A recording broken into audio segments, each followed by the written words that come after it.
This is a DC motor which includes an armature which goes between these field magnets that are North Pole and South Pole, and they also connect to the brushes that are also connected to the commutator segment, which helps the voltage source or battery conduct throughout the circuit.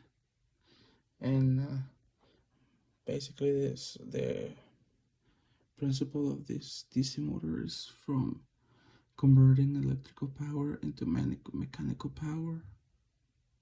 And with this principle, it means that when a current carrying a conductor is placed in a magnetic field, the conductor experiences a mechanical force, which is found with the Fleming's left-hand rule, which states that when an electric current passes through a coil in a magnetic field, the magnetic force produces a torque that runs the DC motor. And with the torque, it helps the armature move between the field magnets, which create magnetic fields, which create current. And with the current flowing through the circuit, you can the motor will work. This is a DC generator, and most DC generators work with a field winding, a pole shoe, and armature windings, yoke, accumulator, brushes around the accumulator, and armature, which surrounds the accumulator and the brush. And the working principle of this generator is that it converts mechanical energy into electrical energy, in which the form of the change of energy happens based on also the principle of electromagnetic induction, which means whatever a change in the magnetic flux happens associated with a conductor, an EMF or an electromagnetic force is induced in it.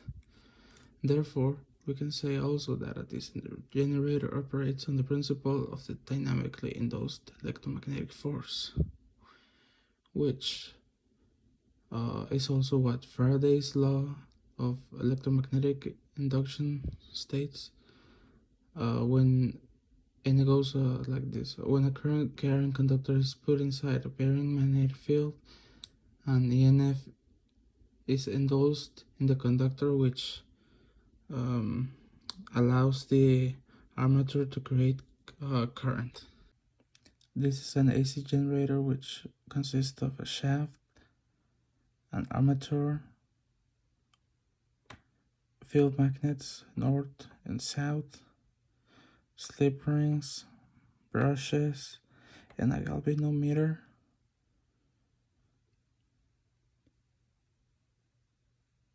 And the working principle of an AC generator is the Faraday's law of electromagnetic induction, which governs the operation of a simple AC generator. And most AC generators are made out of wire coils that spin in a magnetic field, and the magnetic flux associated with the coil changes when a conductor moves in an uniform magnetic field, which causes an electromagnetic force. And it basically works when the armature rotates between the poles of the magnet upon an axis perpendicular to the magnetic field. The flux linkage of the armature changes continuously. As a result, electric current flows through the galvanometer and the slip rings and brushes. The galvanometer swings between positive and negative values, which indicates that there is an alternating current flowing through the galvanometer, and the direction of the induced current can be identify using the Fleming's right-hand rule, which shows you the way the current flows in